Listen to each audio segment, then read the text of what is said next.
Nakaahon sa kahirapan ng mag-inang magsasaka na sina Leia at Gloria nang pamanahan si Leia ng namayapa nitong lolo ng malaking halaga ng pera. Ginamit ng mag-ina ang perang yun sa matalinong paraan.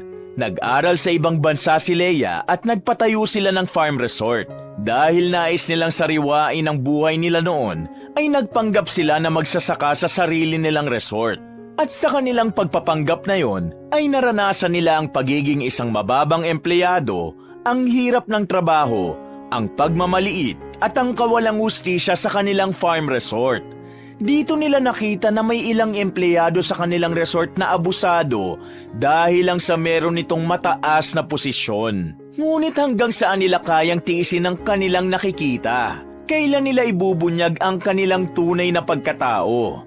At kapag dumating ang araw na yon, may lugar pa ba para sa pagbabago? O huli na ang lahat para sa Paradiso Verde Farm Resort?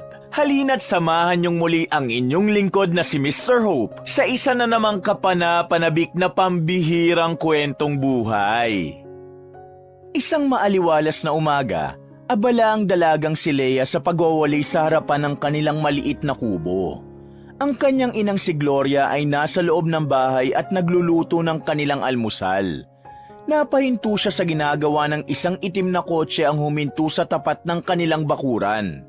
Mula roon ay bumaba ang isang may edad na lalaki na nakasuot ng puting polo at itim na pantalong slacks. May dala itong puting envelope. Tumayo ang lalaki sa labas ng bakuran ni Leia, kaya naman lumapit siya rito. Magandang umaga. Dito ba nakatira sina Gloria at Leia de los Santos? Tanong ng lalaki. Dito nga po. Ako po si Leia. Bakit po? Ano pong kailangan nyo? Ang nagtatakang tanong ni Leia. Maaari bang sa loob ng bahay niyo tayo mag-usap? Tanong ng lalaki. Sino po ba kayo? Tanong ni Leia. Ako si Atty. Manuel Rivera.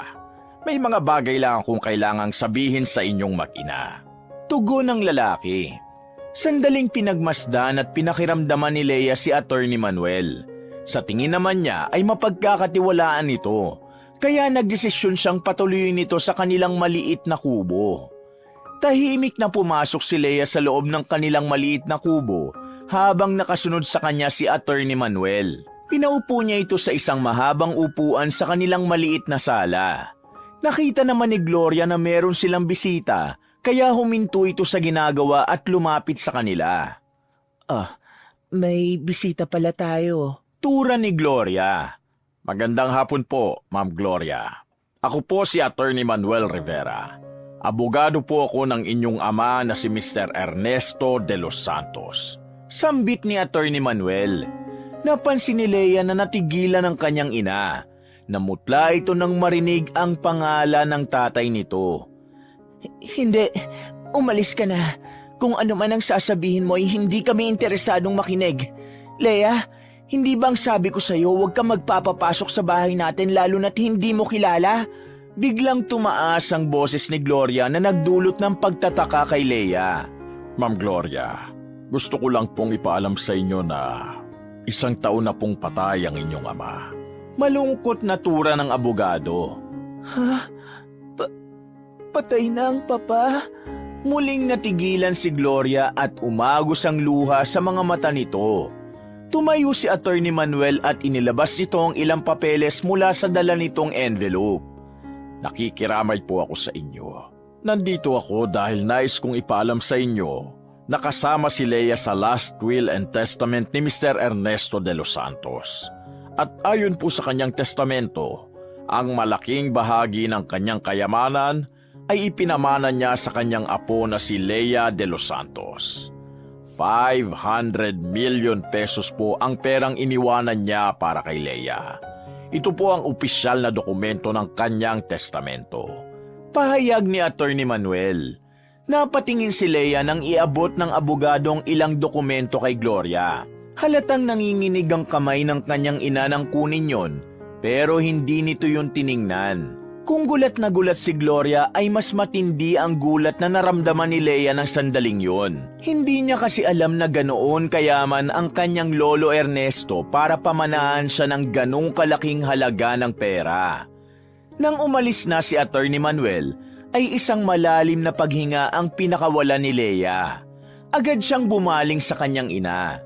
Tahimik lang ito habang hawak ang envelope na iniwan sa kanila ng abogado ng kanyang lolo. Lumapit si Leia kay Gloria at hinawakan niya ang nanginginig nitong kamay. Nang tumingin nito sa kanya, ay saka siya nagsalita. Nanay, gusto kong ipaliwanag niyo sa akin ang lahat. Ang sabi mo, mahirap ang pamilyang kinalakhan mo. Paano nagawang mag-iwan ni Lolo Ernesto sa atin ng kalahating bilyong piso? May pagtatakang tanong ni Leia sa kanyang ina. Iniwas ni Gloria ang tingin kay Leia. Ilang segundo itong hindi nagsalita. Bumuntong hininga ito at saka muling tumingin kay Leia. Siguro nga, panahon na para malaman mo ang katotohanan, anak. Nagsinungaling ako sa'yo. Panimula ni Gloria. Ano pong ibig niyong sabihin? Nakakunot ang noon at tanong ni Leia. Dahil ang totoo ay galing ako sa napakayamang pamilya. Ang mga magulang ko ay nagmamay-ari ng napakaraming negosyo. Lumaki ako sa marangyang buhay at noon ay hindi ako nakaranas ng hirap. Tugon ni Gloria. Nagpatuloy ang pagkukwento ni Gloria kay Leia. Ayon sa kanyang ina, noong nag-aaral ito ng high school sa isang private school ay umibig ito sa isang lalaki. Pero dahil tutol ang ama nito sa maagang pakikipagrelasyon ni Gloria, ay nagdesisyon si Gloria ang makipagtanan sa lalaking yun. Nagtungo si Gloria at ang lalaki sa syudad at inakala ni Gloria ang magiging maayos ang buhay niya roon. Pero nagkamali siya. Araw-araw siyang sinasaktan ng lalaking sinamahan niya. Napagtanto ni Gloria ang pagkakamaling nagawa niya, kaya bumalik siya sa kanyang ama. Ngunit dahil sa galit ni Ernesto ay itinakwil niya si Gloria. Sa parting yon ng pagkukwento ni Gloria ay tuluyan na siyang umiyak. Naramdaman ni Leia ang sakit sa pagsasalita ng kanyang ina. Wala akong nagawa kundi tanggapin na hindi na ako kayang matanggap ng ama ko. Wala akong ibang mapuntahan. Wala akong pamilya. Kaya't nabuhay ako ng mag-isa. Doon ko nakilala ang tatay mo at kahit hindi siya mayaman, ay minahal niya ako ng buong puso. Tinanggap niya ako kahit anong pinagdadaanan ko noon. Pagtatapos ni Gloria sa kwento nito, tumulo na rin ang luha sa pisngi ni Leia. Buong buhay niya ay hindi niya alam na may ganun palang pinagdaanan ng kanyang ina.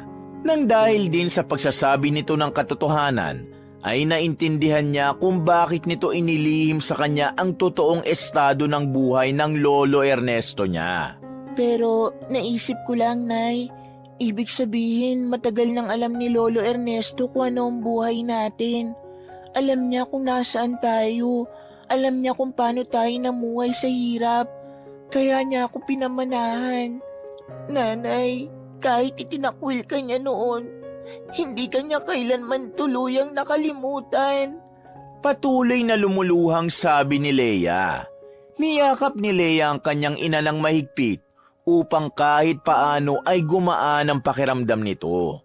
Ngunit alam din ni Leia ang simula sa araw na yon ay tuluyan ng magbabago ang buhay nilang mag-ina. Isang umaga, maagang bumangon sina Leia at Gloria upang magtungo sa palayan kung saan sila nagtatrabaho bilang mga magsasaka. Sa loob ng maraming taon ay ang magbabad sa ilalim ng araw ang naging buhay nila. Wala silang sariling lupa, kaya nagtatrabaho sila sa taniman ng palay na pagmamay-ari ng isang mayamang pamilya sa kanilang lugar. Nang matapos na sila sa kanilang pagtatrabaho, ay nagtungo sila sa sementeryo dala ang isang bungkos ng iba't ibang bulaklak at 2 kandila. Nang marating nila ang puntod ng tatay ni Leia, ay maingat nilang inilapag ang mga bulaklak sa ibabaw ng lapida. Sinindihan naman ni Gloria ang mga kandila. Halos 5 taon na ang nakakalipas simula nang pumanaw ang tatay ni Leia. Namatay ito dahil sa isang malubhang sakit. Isang sakit na maaari sanang magamot kung nagkaroon lang sila ng sapat na pera noon. Naupo si Leia sa tabi ng puntod habang nakatitig sa pangalan ng kanyang ama sa lapida. Kung buhay pa sana si tatay, Siguradong matutuwa siya sa napakalaking blessing na natanggap natin, Nay. Nakangiti ngunit malungkot na sabi ni Leia. Pero sigurado ako na kung nasaan man siya ay masaya siya para sa atin. Tugon naman ni Gloria. Tahimik silang nag-alay ng panalangin. Ipinagdasal ni Leia na sana ay wala ng sakit na nararamdaman ng tatay niya kung nasaan man ito ng sandaling yon. Matapos magdasal ay naramdaman ni Leia ang paghawak ng nanay niya sa kanyang kamay. Napatingin siya rito. Leia anak, napakalaking pagpapala ang dumating sa atin. Hindi natin dapat sayangin ito. Gamitin natin ito sa tama at sa maayos na paraan. Hindi lahat nabibigyan ng ganitong pagkakataon, kaya dapat natin itong pahalagahan. Seryosong wika ni Gloria. Ngumiti si Leia at masuyo niyang pinisil ang kamay ng kanyang ina. Nang sandaling yun ay inihanda na niya ang sarili sa malalaking pagbabagong mangyayari sa buhay nilang mag-ina. Makalipas ang ilang araw, ay nagtungo sina Leia at Gloria sa bangko kasama si Attorney Manuel. Nang sandaling yon, ay hindi pa rin ganap na makapaniwala si Leia sa napakagandang nangyayari sa buhay nilang mag-ina. Tinulungan siya ni Attorney Manuel na mag-open ng bank account at sinabi nito sa kanya kung bakit kailangan niyang gawin ang bagay na yon. Miss Leia, importante na maging maingat ka sa perang iniwan ng iyong lolo. Iminumungkahi kung wag mong i-withdraw lahat. Ilagay mo ito sa inyong bangko para masiguro mong nasa ligtas na lugar ang pera. Paliwanag ni Attorney Manuel habang inaasikaso ang mga dokumento. Tahimik na tumango si Leia. Sa totoo lang, hindi niya alam kung ano ang dapat niyang maramdaman. Hindi pa siya nagkaroon ng ganong kalaking halaga sa buong buhay niya. Matapos ang ilang pirmahan at pagpapatunay ng kanyang pagkakakilanlan, ay opisyal nang nailipat sa kanya ang perang ipinamana sa kanya ng kanyang lolo Ernesto. Habang inaabot kay Leia ng teller ang passbook at ATM card, ay saglit siyang natigilan. Bahagya siyang naluha at inisip na niya ang mga bagay na gagawin nila ng kanyang ina sa perang yon. Nang lumabas sila ng bangko, ay nagpasalamat si Leia kay Attorney Manuel. Matapos yon, ay nagdesisyon naman sina Leia at Gloria na bumisita sa sementeryo upang dalawin ang puntod ni Lolo Ernesto. Habang naglalakad sila patungo sa libingan ng matanda, napansin ni Leiang umiiyak na ang kanyang ina. Hinawakan niya ang kamay nito upang iparamdam dito na hindi siya nag-iisa.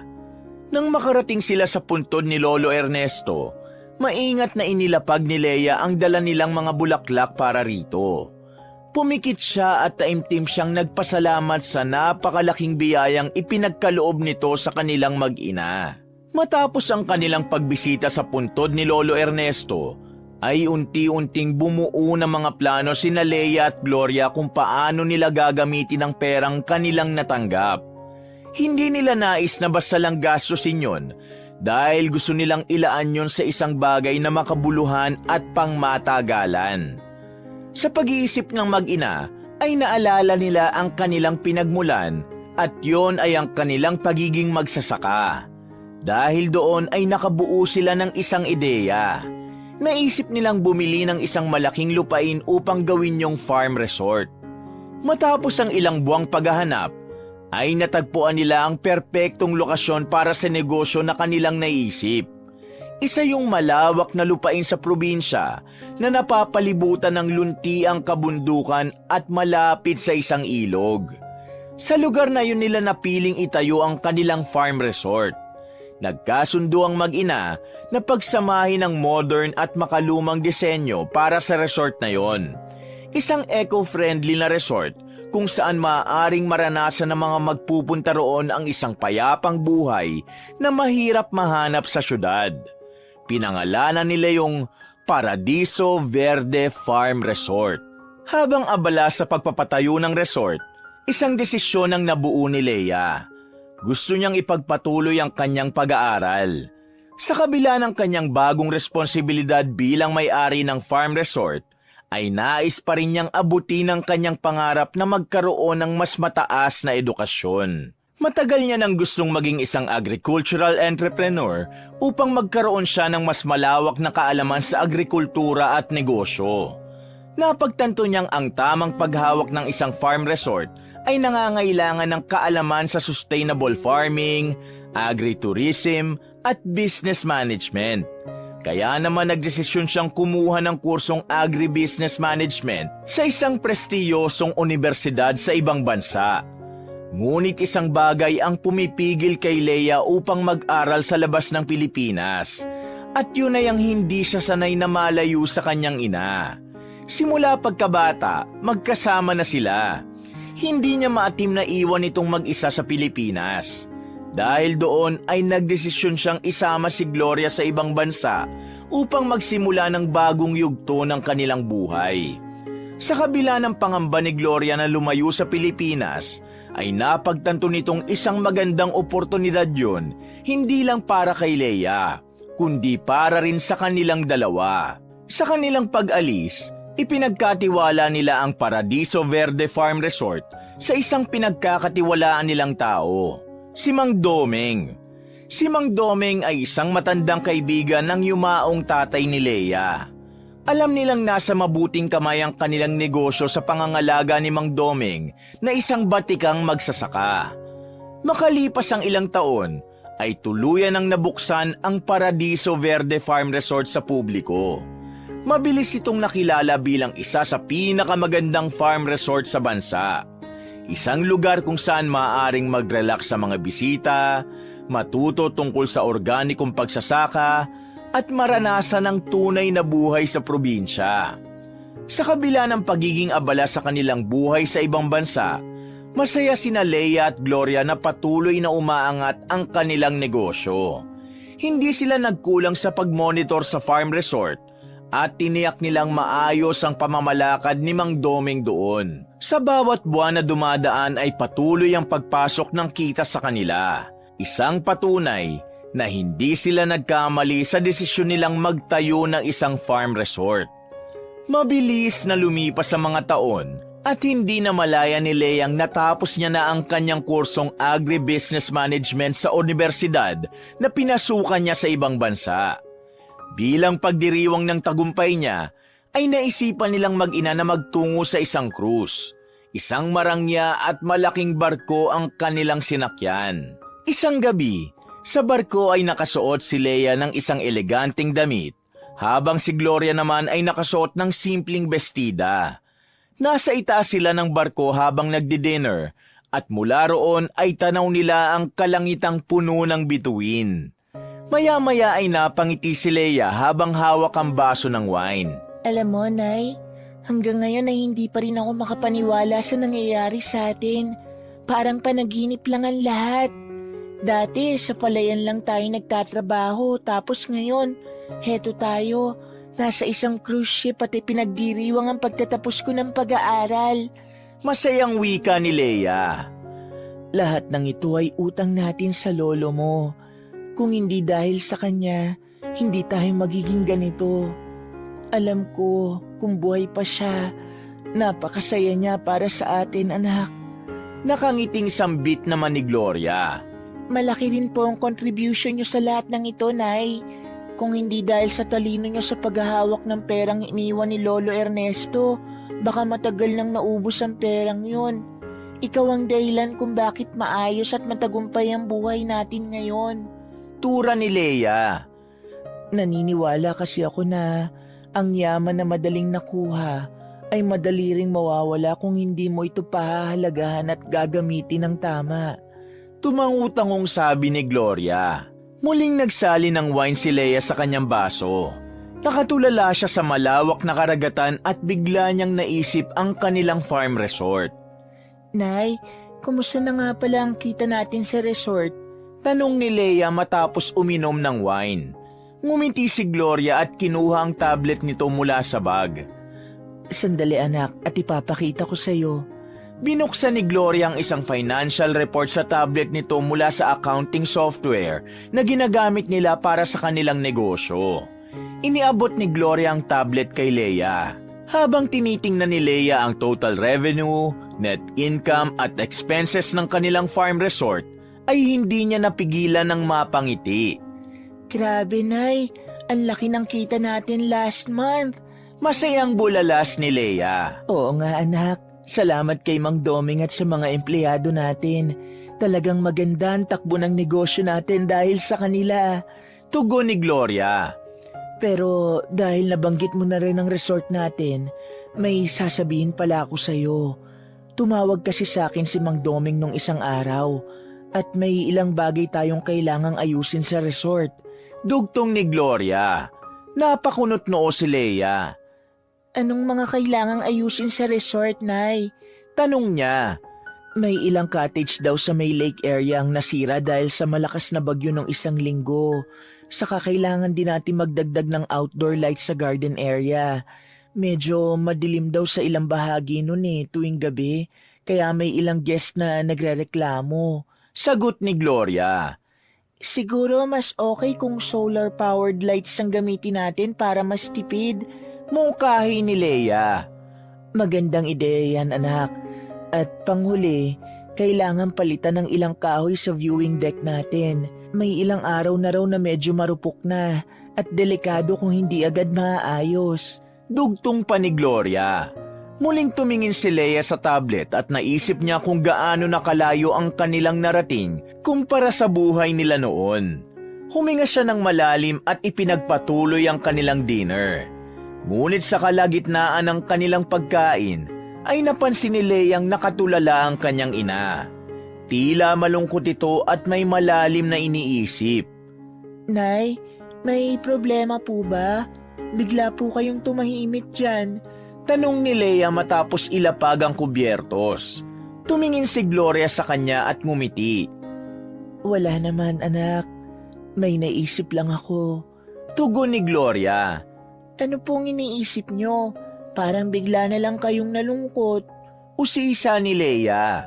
Nagbuntong hininga si Gloria at saglit na tumingin sa malawak na karagatan. Namimiss ko na ang Pilipinas.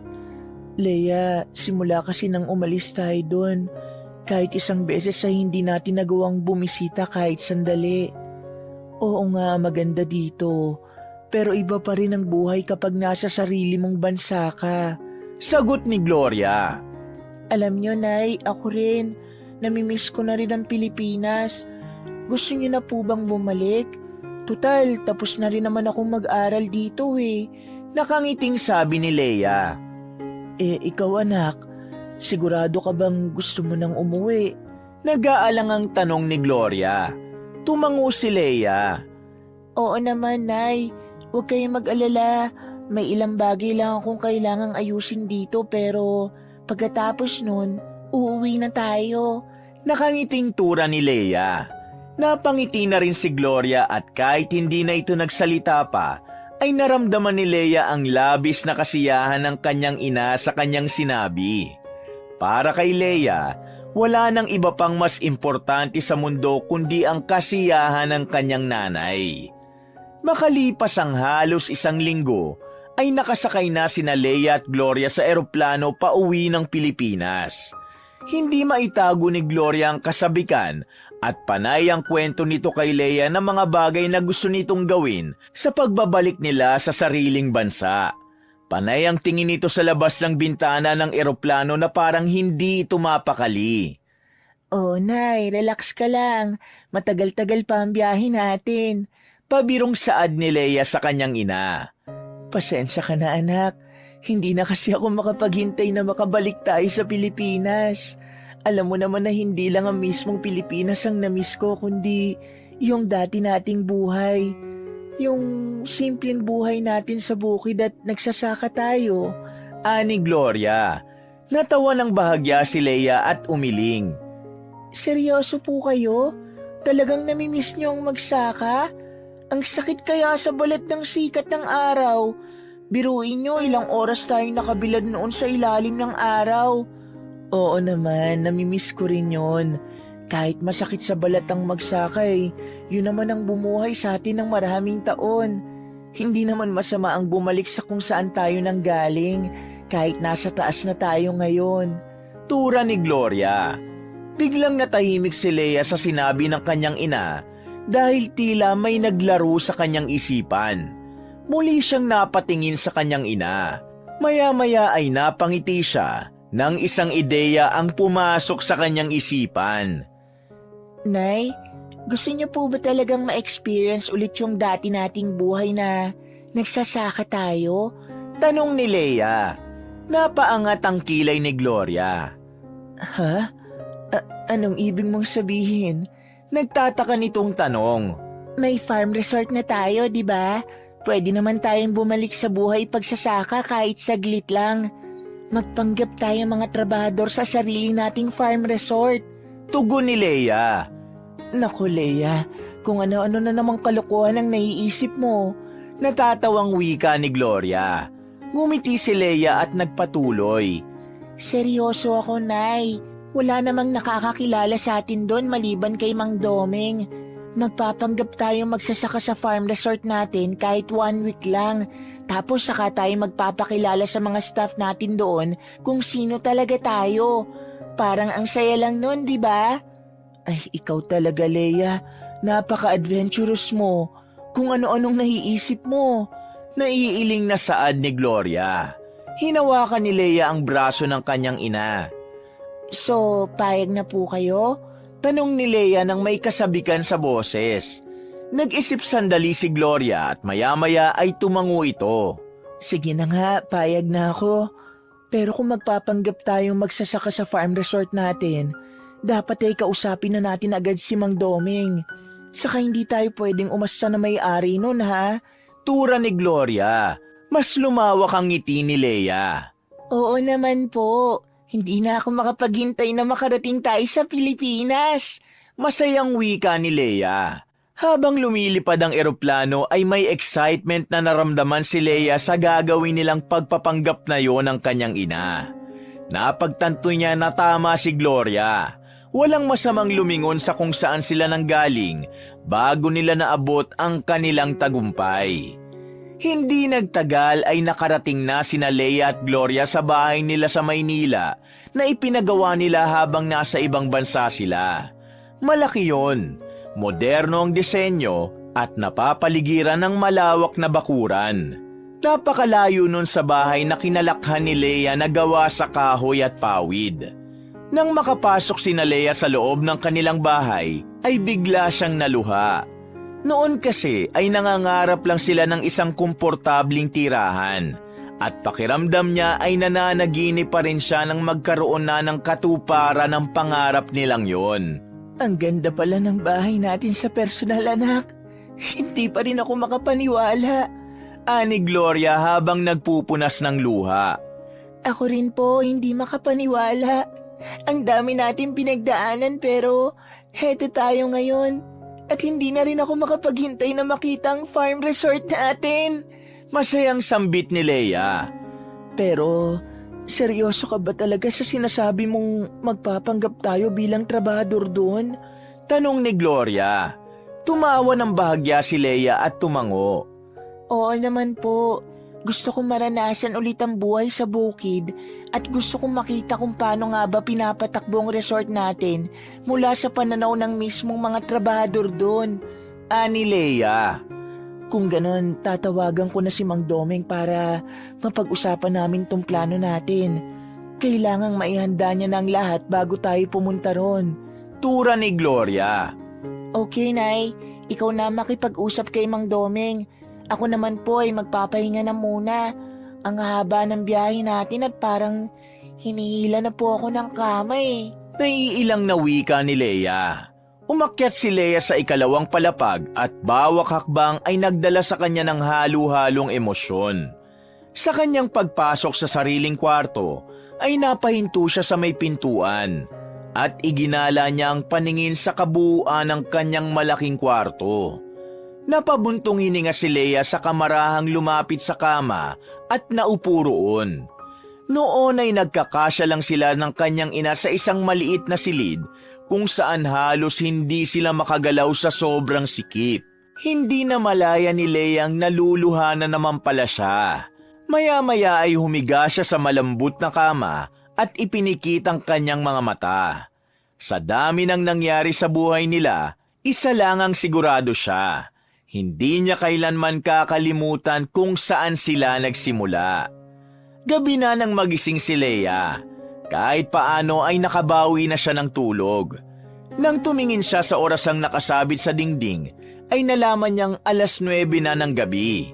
Bumangon siya at lumabas ng kanyang kwarto. Nang makarating sa sala si Leia, ay nakita niyang nakaupo sa sofa ang kanyang ina habang nanonood sa TV. Nang mapansin siya nito ay agad itong ngumiti. Oh, mabuti naman at nagising ka na. Tara na, kumain na tayo.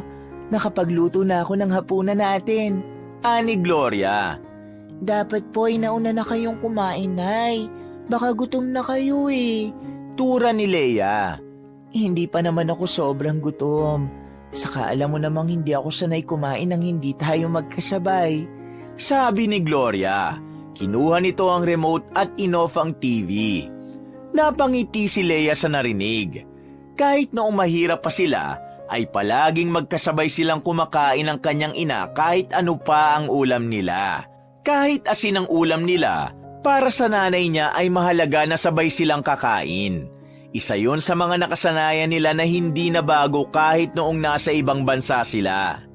Sabay silang nagtungo sa dining area. Nanlaki ang mga mata ni Leia na makita ang nakahain sa lamesa. Meron doong mainit na kanin, sinigang na baboy at pritong tilapia. Ito na nga ba ang sinasabi ko eh. Tataba talaga ako pag uwi natin dito sa Pilipinas dahil sa mga luto mo, Nay. Natatawang biro ni Leia. Maganda nga yun eh.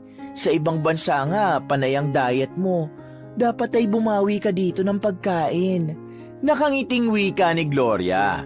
Naupo na sila at bago sila kumain, ay nagdasal muna sila upang magpasalamat sa pagkain na kanilang pagsasaluhan sa gabing yun. Matapos magdasal, ay nagsimula ng kumain na mag-ina. Habang kumakain ay biglang may naalala si Leia. Oo nga pala, Nay. Nakausap niyo na po ba si Mang Domeng? Tanong ni Leia. Tumango si Gloria habang sumasandok ng sabaw ng sinigang sa mangkok nito. Oo, tinawagan ko na siya kanina. Natawa pa nga siya nung una.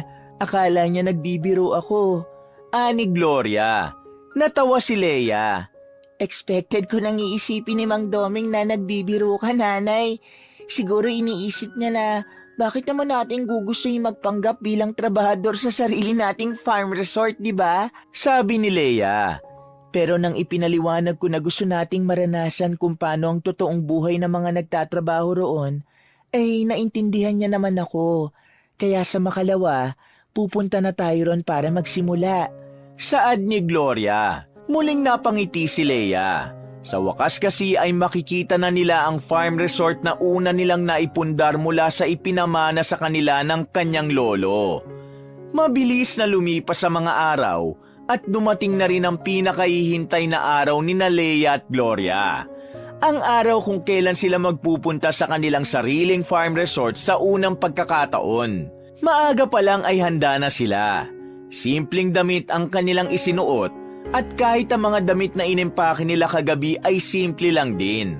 Matapos ang ilang oras na biyahe ay nakarating na sila sa Paradiso Verde Farm Resort. Agad silang sinalubong ni Mang Domeng at hindi nito napigilan ang mapangiti nang makita silang mag-ina. Mabuti naman at nandito na kayo, Ma'am Gloria at Ma'am Leia. Pagbati ni Mang Domeng. Mang Domeng, wag mo na kaming tawaging ma'am. Parang hindi mo naman kaibigan ng tatay niyan eh. Saka baka magtaka pa ang ibang nagtatrabaho rito kapag narinig ka nila.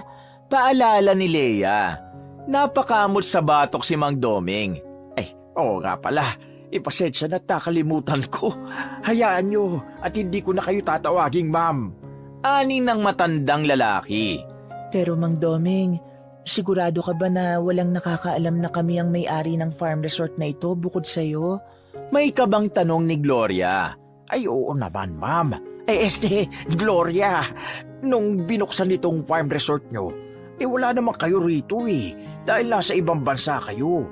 Kaya hindi alam ng mga trabahador kung sino talaga ang may-ari. Paniniguro ni Mang Domeng. Napatingin si Leia sa paligid. malawak at napakaganda ng lugar. Nakita niya ang mga nagtatrabahong magsasaka, ang mga nagtatanim at nag-aalaga ng hayop sa hindi kalayuan. Meron ding ibang guest na nasa pool area. Hindi nagtagal ay niyaya na sila ni Mang Doming na magtungo sa opisina ng manager ng buong farm resort na si Rosel. Nagbilin daw kasi si Rosel na nais muna nitong makita ang dalawang bagong magsasaka na inirekomenda ni Mang Doming. Pumasok sina Lea sa isang opisina na napakalamig dahil sa aircon. Napakalayo ng temperatura doon kumpara sa labas na sobrang init dahil sa tindi ng sikat ng araw. Nasa unahan nila si Mang Doming na tila kabadong-kabado. Sa gitna ng silid ay may isang babaeng nasa 40s ang nakaupo. Sa harapan ng babae ay isang lamesa na puno ng mga papel at kung ano-anong gamit. Tumatawa ang babae habang may kausap sa cellphone. Nang mapansin sila ng babae, ay nagpaalam na ito sa kausap sa cellphone at tumingin kay Mang Doming. Mang Doming, ano na naman itong naririnig ko tungkol sa problema sa taniman ng lettuce? Bilang farm manager, trabaho mo na nakatutok ka sa mga problema sa taniman dito. Mataray na tura ng babae. Ma'am Rosel, huwag ka mag-alala. Kumikilos na ako para ayusin yun. Hindi ko hahayaan na lumala pa ang sitwasyon sa taniman ng lettuce. Nakayukong tugon ni Mang Doming na para bang takot ito sa babaeng kausap. Siguraduhin mo lang, Mang Doming, ha? Dahil kung hindi, mapipilitan akong palitan ka. Alam mo ayokong may sumasablay dito. Tura ng babae. Napakuyom na mga kamao si Lea. Hindi niya nagustuhan ang paraan ng pagsasalita ni Rosel kay Mang Doming. Matagal nang katiwala ng kanyang pamilya si Mang Doming sa farm resort na yon at alam niyang ginagawa nito ang lahat na makakaya nito para mapanatiling maayos sa mga taniman doon. Kahit gusto niyang sagutin si Rosel, ay pinigilan niya ang kanyang sarili dahil mabubulilyaso agad ang kanilang pagpapanggap bilang mga bagong trabahador. Sino pala ang dalawang kasama mo? Malamig na tanong ni Rosel. Ma'am Rosel, sila po pala yung mga bagong trabahador natin sa taniman. Si Lea at Gloria. Lea, Gloria, siya si Ma'am Rosel. Siya ang manager nitong buong farm resort. Pagpapakilala ni Mang Doming sa kanila at kay Rosel. Magandang umaga po, Ma'am Rosel. Bati ni Lea. Tiningnan ni Rosel sina Lea at Gloria mula ulo hanggang paa na para bang sinusukat nito ang kanilang pagkatao. Sigurado ka bang marunong ang mga yan sa pagsasaka, Mang Doming? May halong pag-aalinlangan sa tonong yun ni Rosel. Mabilis na sumagot si Mang Doming. Ay oo, Ma'am Rosel. Galing sila sa sakahan na dati kong pinagtatrabahuhan. Marunong sila sa lahat ng gawain sa taniman. Napahalukip-kip ng braso si Rosel at baka sa mukha nito na hindi pa rin ito kumbinsido. Siguraduhin mo lang, Mang Doming, na maayos magtrabaho ang dalawang yan. Dahil kapag may kapalpakan silang ginawa, damay ka. Irap ni Rosel. Muling nanikip ang dibdib ni Lea. Hindi niya maintindihan kung bakit ganun na lang makapagsalita si Rosel. Para bang kung umasta ito ay ito ang may-ari ng kanilang farm resort. Pero kahit sila pa ang may-ari ay hindi nila tatratuhin ng gano'n ng kanilang mga trabahador. Matapos yun ay inutusan na ni Rosel si Mang Doming na itour sina Lea at Gloria sa buong resort. Anito, kailangan maging pamilyar sila sa mga pasikot-sikot doon. Agad namang tumango si Mang Doming at magalang na nagpaalam kay Rosel. Lumabas na sila ng opisina ni Rosel, ngunit hindi pa rin napawi ang inis sa dibdib ni Lea. Dahil sa kanyang nasaksihan, ay naisip niyang isangang magandang desisyon na magpanggap sila ng kanyang inang trabahador sa sarili nilang farm resort. Kailangang makita at maranasan nila mismo kung paano pinapatakbo ang farm resort nila. Sa ilalim ng matinding sikat ng araw, ay sinimula ni Mang Doming, Lea at Gloria ang paglilibot sa farm resort. Habang naglalakad ay hindi napigilan ni Lea na mapahanga sa ganda ng lugar. Hindi siya makapaniwalang sa kanila ang farm resort na yon. Maya-maya ay huminto sila sa malawak na taniman ng mga gulay. Dito nagtatrabaho ang karamihan sa mga trabahador. Mga kamatis, talong, sitaw at marami pang ibang inaalagaan dito. Panimula ni Mang Doming. Nang naglalakad sina Lea sa taniman, ay napansin niyang maayos ang mga gulay na nakatanim at lahat ng magsasaka ay maayos na nagtatrabaho. Ang lawak pala talaga ng taniman dito. Bulalas ni Gloria habang tinitingnan ang mga hanay ng gulay. Tama ka dyan, Gloria. Dito nagmumula ang karamihan sa mga sangkap na ginagamit sa restaurant ng resort. Fresh lahat. Sagot ni Mang Doming. Nagpatuloy sila sa paglalakad hanggang sa makarating sila sa isang malawak na lupain kung saan naroon ang mga inaalagaang hayop sa resort. May mga kambing na ngumunguya ng damo, mga manok na malayang gumagala, at baboy na nakahiga sa ilalim ng kanilang kulungan. Meron din doong mga kabayo, baka, kalabaw at iba't ibang ibon. Bukod sa mga gulay, nagpo-produce din tayo ng fresh meat at poultry para sa restaurant. Pero hindi biro ang mag-alaga ng ganito karaming hayop, kaya mas marami ang nagtatrabaho dito. Ani Mang Doming. Matapos makita ang taniman at mga hayop, ay tumungo naman sila sa pool area ng resort. Malinaw at asul na asul ang tubig sa pool na napapalibutan ng mga lounge chairs at maliliit na cottage. Ilang guests ang naroon habang naliligo at nagre-relax sa ilalim ng araw. Sunod nilang pinuntahan ang activity area. Naroon ang zipline, obstacle courses at iba't ibang activity para sa mga guest. Dito gustong-gustong pumunta ng mga bisita. Marami nagpapareserve dito sa resort nyo dahil merong activity area dito. Mabenta kasi ito lalo na sa mga may team building at family outing. Paliwanag ni Mang Doming. Sa dulo ng kanilang paglilibot, nakarating sila sa isang tahimik na bahagi ng resort. Pumasok sila sa isang open na kubo sa tabi ng lawa. Malinis at presko ang hangin doon. Sa gilid ng lawa ay may ilang guest na namimingwit ng tilapia. Umupo sila sa loob ng kubo habang pinagmamasdan ang mapayapang tanawin. Ilang sandali silang tahimik bago nagsalita si Lea. Mang Domeng, kanina sa opisina hindi ko nagustuhan kung paano kayo pagsalitaan ni Rosel. Ani Lea. Napangiti ng bahagya si Mang Domeng ngunit halatang may lungkot sa mga mata ng matanda. Sanay na ako kay Ma'am Rosel, Lea. Teka, ganun ba siya palagi? Tanong ni Gloria. Tumango si Mang Domeng. Hindi lang sa akin ganon. Ganon siya makitungo sa halos lahat ng nagtatrabaho rito. Lalo na sa mga nagtatrabaho sa taniman at sa mga mabababa ang posisyon. Tugon ni Mang Domeng. Baka naman may pinagdadaanan lang siya. Malay mo, may personal na problema siya. Hula ni Gloria. Umismid si Lea. Kahit na, hindi naman tama na dinadala niya ang problema niya sa trabaho. Wika ni Lea. Kaya nga maganda rin ang naisip nyo na magpanggap bilang trabahador dito. Mas makikita nyo kung paano talaga ang kalagayan ng ilang nagtatrabaho rito. Ani Mang Domeng. Nagkatinginan sina Lea at Gloria. Ano pong ibig niyo sabihin? May pagtatakang tanong ni Lea. Ayoko na magsalita tungkol dyan, Lea.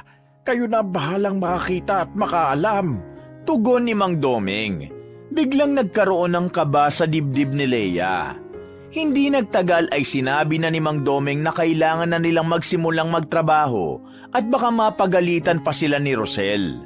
Lumabas na sila ng kubo at habang naglalakad ay hindi mawala sa isip ni Lea ang mga sinabi ni Mang Domeng. Sa ilalim ng maganda at payapang anyo ng farm resort nilang mag-ina ay tila may isang bagay na nagkukubli sa likod nun. Isang bagay na naghihintay lamang na matuklasan nila.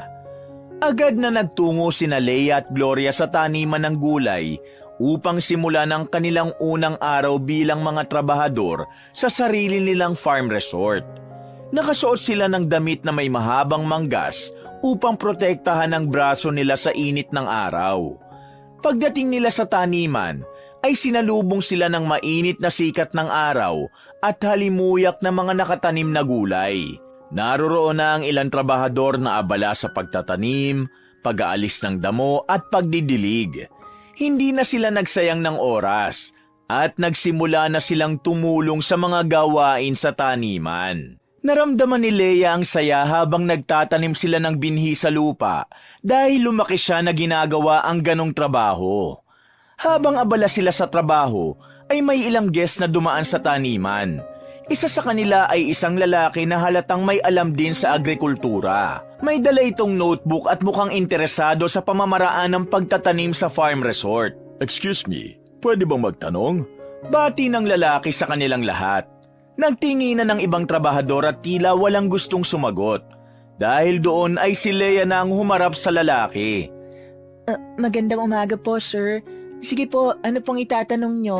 Tura ni Leia sa lalaki. Gusto ko lang malaman kung anong klase ng pataba ang ginagamit nyo rito. At paano nyo nasisigurong tama ang distansya ng bawat tanim? Tanong ng lalaki. Ang ginagamit po namin ay organikong pataba galing sa compost ng mga tuyong dahon at dumi ng hayop mula sa farm. Mas natural po yun at hindi nakakasama sa lupa sa katagalan. Sa distansya naman, may sinusunod po kaming spacing guide depende sa klase ng tanim. Halimbawa, ang kamatis ay kailangan may pagitan na 45 centimeters bawat isa para may sapat silang espasyo kapag malaki na sila. Confident at nakangiting sagot ni Leia. Napangiti ang guest at tumango. Impressive! Alam na alam mo ang ginagawa mo. Siguro matagal ka nang nagtatrabaho rito. Maraming salamat po, sir. Ani Leia. Paano naman ang irrigation system nyo rito? Mukhang hindi kayo gumagamit ng traditional sprinkler. Usisa pa ng lalaki. Opo. Gumagamit po kami ng drip irrigation system para mas makatipid sa tubig at siguradong makakarating sa ugat ng tanimang tamang dami ng tubig na kailangan nila. Sagot ni Leia sa tanong ng lalaki. Habang kausap ni Leia ang lalaking guest, ay hindi niya namalayang kanina pa pala may isang pares na mga matang nakatitig sa kanya. Si Rosel. Nakatayo ito hindi kalayuan at may matalim na titig sa kanya. Nang matapos ang usapan ni Leia at ng guest ay lumapit si Rosel. Halatang hindi ito natuwa sa kanyang nasaksihan. Ang dami mong alam ha. Parang nakapag-aral ka ng koleyo. Ani Rosel habang nakataas ang isang kilay. Saglit na natigilan si Leia pero mabilis niyang itinago ang pagkabahala. Hindi siya pwedeng magpahalata kay Rosel na sadyang may malawak siyang kaalaman sa agrikultura. Mahilig lang kasi ako magbasa ng mga aklat tungkol sa halaman at pagtatanim. Kahit hindi ako nakapag-aral ng koleyo, natutunan ko ang lahat ng yun sa pagbabasa. Pagsisinungaling ni Leia. May pagdududang tiningnan ni Rosel si Leia pero hindi na ito nagsalita. Maya-maya ay tumalikod na ito at naglakad palayo. Dahil doon ay nakahinga ng maluwag si Leia dahil hindi na nagtanong pa si Rosel sa kanya. Pakiramdam niya kasi ay nagdududa na ito sa kung sino ba talaga siya at bakit ang dami niyang alam sa proseso na ginagawa sa taniman kahit unang araw pa lamang niya roon. Natapos na ang buong araw na pagtatrabaho ni Leia at Gloria sa farm resort at nasa isa sa mga kwarto na sila ng mga trabahador. Nakahiga na sila para matulog. Sa kwarto nila ay may isang kama, electric fan, maliit na lamesa at 2 upuan. Nasa isang sulok naman ang kanilang mga bag na naglalaman ng mga damit at ilang personal nilang gamit. Maya-maya ay napabuntong hininga si Gloria at tumagilid paharap kay Leia. Leia, sa susunod ay hinay-hinay ka lang sa pagsagot sa mga guest, lalo na kapag nandyan si Rosel. Tura ni Gloria. Kaya nga, Nay, hindi ko sinadya yung nangyari kanina. Hindi ko lang talaga napigilan ang sarili ko nang magtanong yung isang guest. Parang automatic na lang akong sumagot, Nay. Tugon ni Leia. Kaso nakita mo naman ang reaksyon ni Rosel, di ba? Masyado siyang mapanuri. Pakiramdam ko kapag may kaunting hindi tugma sa mga kilos natin, maghihinala siya kung sino ba talaga tayo. Ani Gloria. Hindi ko po kasi akalaing naroon pala siya. Sa susunod mag-iingat na po ako. Sambit naman ni Leia.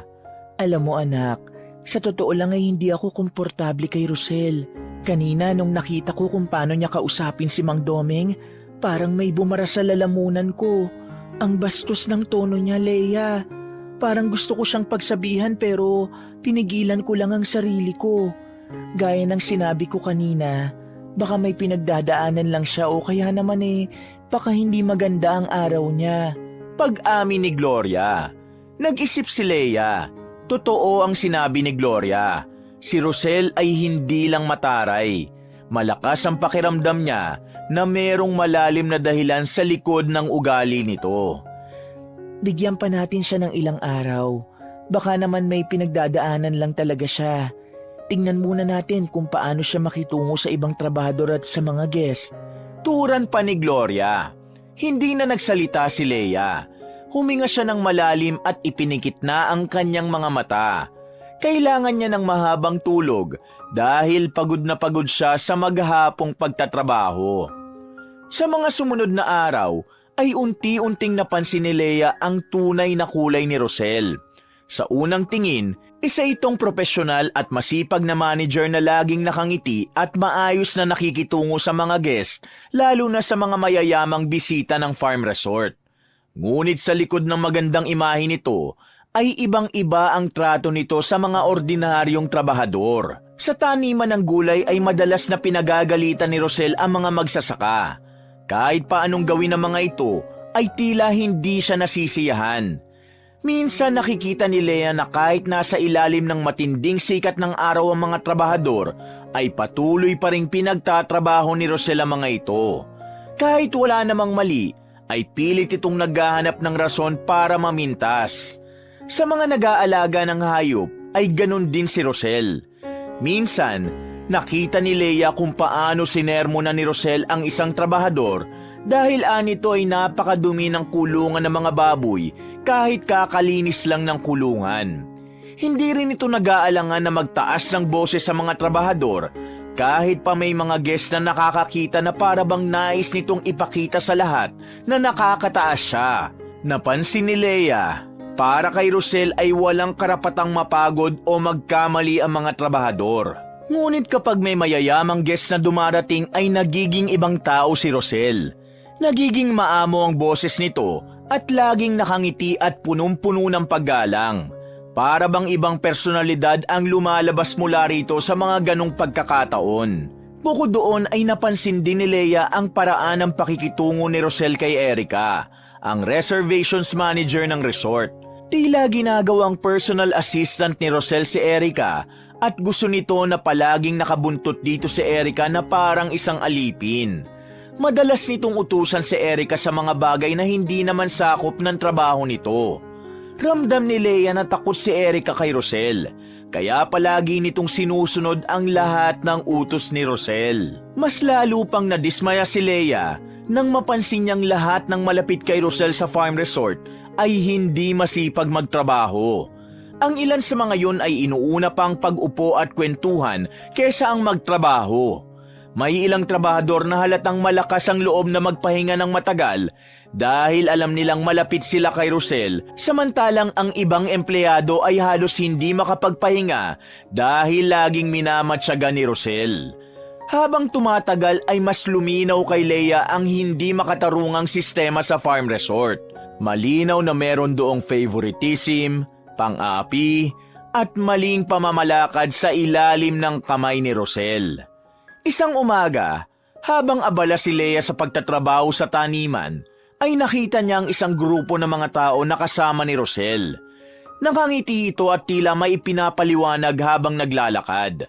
Nang bahagyang lumapit sina Rosel sa taniman, ay malinaw niyang narinig ang pinag-uusapan ng mga yon. Napakaganda naman pala ng farm resort mo, Rosel. Hindi ko akalain na makakapagpatayo ka ng ganito kalaking negosyo.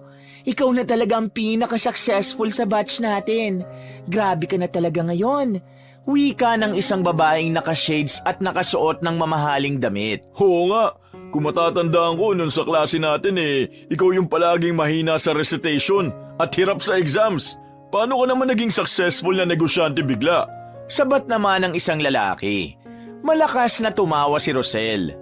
Bilog kasi talaga ang mundo. Hindi naman kasi basihan ang talino sa eskwelahan para maging matagumpay sa buhay. Sabi nga nila, ang sipag at diskarte ang tunay na puhunan sa negosyo. Kaya heto, Dahil sa pagsisikap ko ay nagkaroon ako ng ganito kalaki at kagandang farm resort. May pagmamalaking wika ni Rosel. Napahinto si Leia sa kanyang ginagawa. Nanlaki ang kanyang mga mata at hindi siya makapaniwala sa narinig niya. At dahil gusto kong maging special ang class reunion natin, hindi nyo na kailangan maghanap pa ng ibang venue. Dito na lang natin gaganapin ang class reunion natin. Sagot ko ang venue at foods. Patuloy ni Rosel habang may pagmamalaki sa mukha. Natuwa ang mga kasama ni Rosel sa sinabi nito. Ngunit para kay Leia, isang matinding galit ang unti-unting namuo sa kanyang dibdib. Napatiimbagang siya at pinigilan niya ang sarili na sumugod at kumprontahin si Rosel sa harap ng lahat ng kasama nito. Hindi siya makapaniwala kung paano nito nagagawang angkinin ng isang bagay na hindi naman talaga nito pagmamay-ari. Isang gabi, habang nasa kwarto nila sa farm resort, ay hindi mapakali si Leia habang naglalakad-lakad sa loob ng maliit nilang kwarto. Maya-maya ay umupo siya sa gilid ng kama at napailing. Huminga siya ng malalim habang pilit na pinapakalma ang sarili. Ngunit sa tuwing bumabalik sa isipan niya ang sinabi ni Rosel kanina, ay hindi niya maiwasang magalit at mainis. Ano bang nangyayari sa'yo, Leia? Para kang hindi mapaanak na pusa. Puna ni Gloria kay Leia. Nay, may sasabihin ako sa inyo. May kailangan po kayong malaman. Tura ni Leia. Oh, ano yun? Napakunot ang noong tanong ni Gloria. Nakita ko si Rosel kanina nakasama ang mga dati niyang kaklase at narinig ko ang pinag-uusapan nila. Sinabi niya sa mga kasama niya na siyang may-ari ng farm resort natin. At hindi lang yun. Sinabi pa niya na dito gaganapin ang class reunion nila at sagot na niya ang venue at ang pagkain. Saan siya kukuha ng panggastos? Siyempre sa pondo ng farm resort natin. Hindi ba't sobra na yun, Nay? Galit na pahayag ni Leia. Napayuko si Gloria at hindi nagsalita. Para bang may malalim itong iniisip. Nay, hindi tayo pwedeng manahimik na lang. Dapat may gawin tayo. Dapat ay matigil na ang kasamaan ng Rosel na yon. Mariing sabi ni Leia. Huwag tayong magdesisyon agad, Leia. Mainit pa ang ulo mo. Hindi tayo pwedeng padalos-dalos habang mataas pa ang emosyon mo. Tugon ni Gloria. Pero Nay, Leia, naiintindihan kita. Galit din ako sa ginawa niya. Pero kailangan natin pag-isipan ang magiging hakbang natin. Alam ko na hindi lang basta negosyong inaangkin niya. Ang farm resort na ito ay bunga ng dugot pawis ng Lolo Ernesto mo. Hindi ko papayagan na basta na lang niya angkinin ang lahat ng ito kahit pang intensyon niya ay magyabang lang. Pero kailangang tama ang paraan natin ng pagtuturo ng leksyon sa kanya. Paliwanag ni Gloria kay Leia. Natahimik si Leia at doon niya napagtanto na tama ang kanyang ina.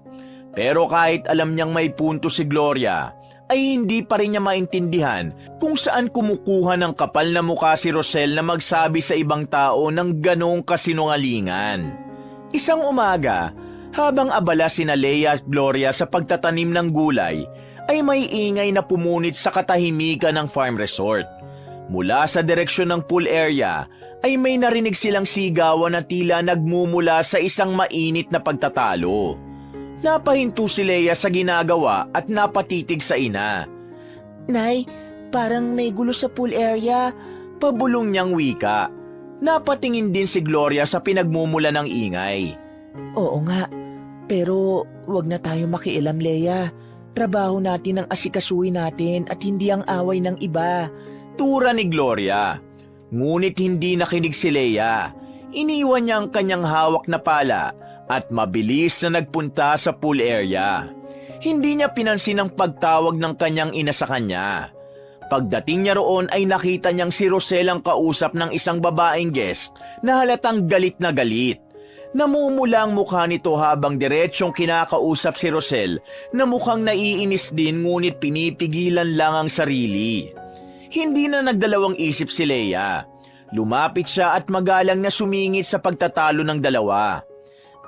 Excuse me po, ano pong problema dito? Tanong ni Leia. Mabilis siyang nilingon ni Rosel. Leia, lumayas ka rito. Hindi mo problema ito kaya huwag kang sumausaw. Asik ni Rosel. Ngunit bago pa makaalis si Leia, ay biglang nagsalita ang matandang babaeng guest. Ay hindi! Gusto kong may ibang kausap.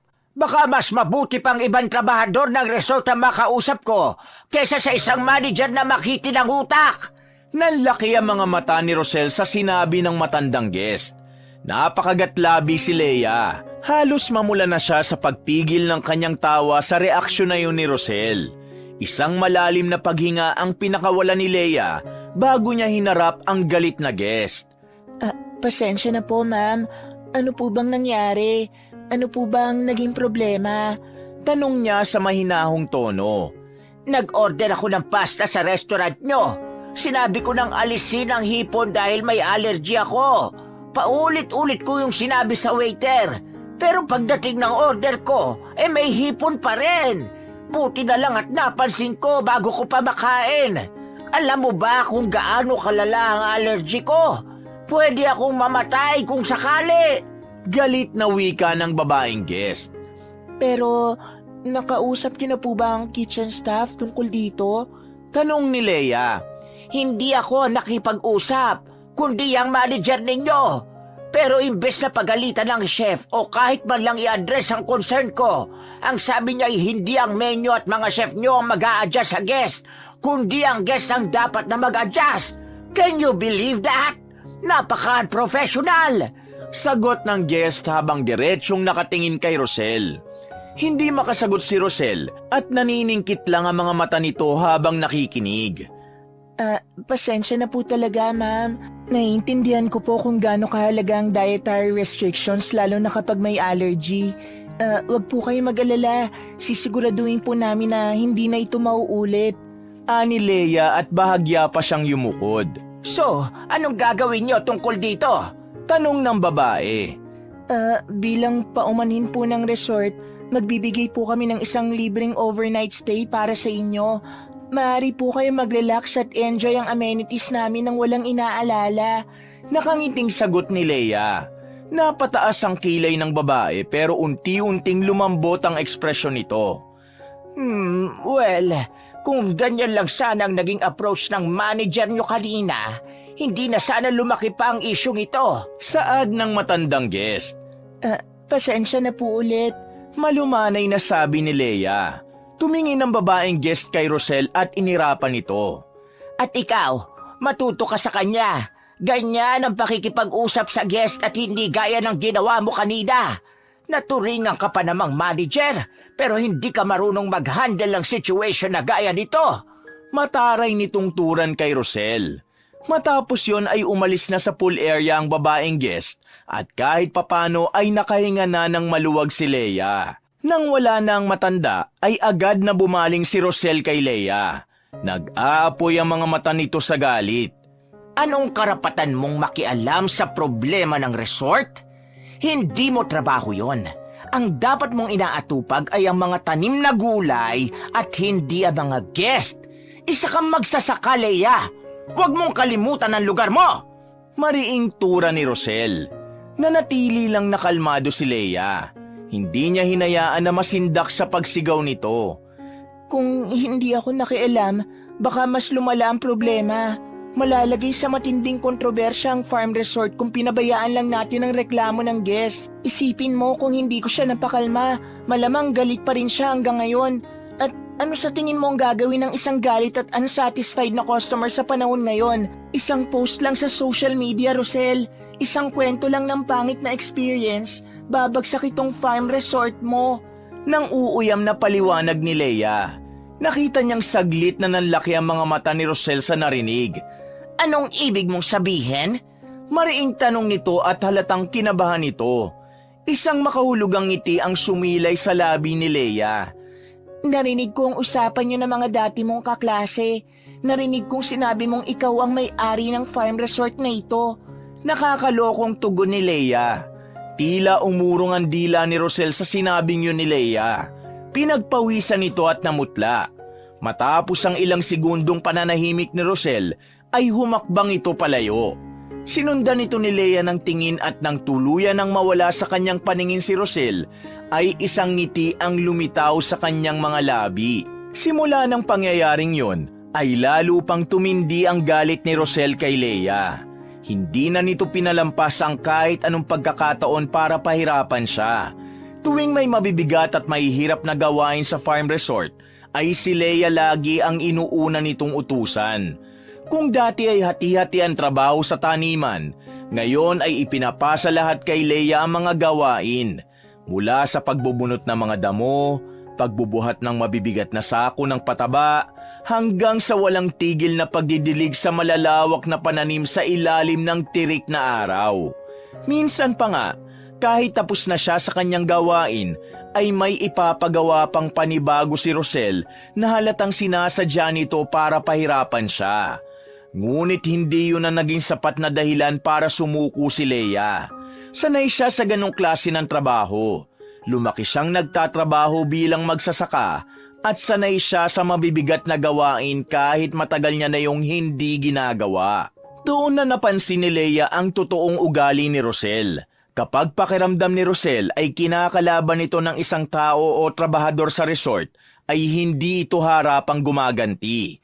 Sa halip, ginagamit nito ang posisyon nito upang gawing miserable ang buhay ng isang trabahador. Hindi patas lumaban si Rosel.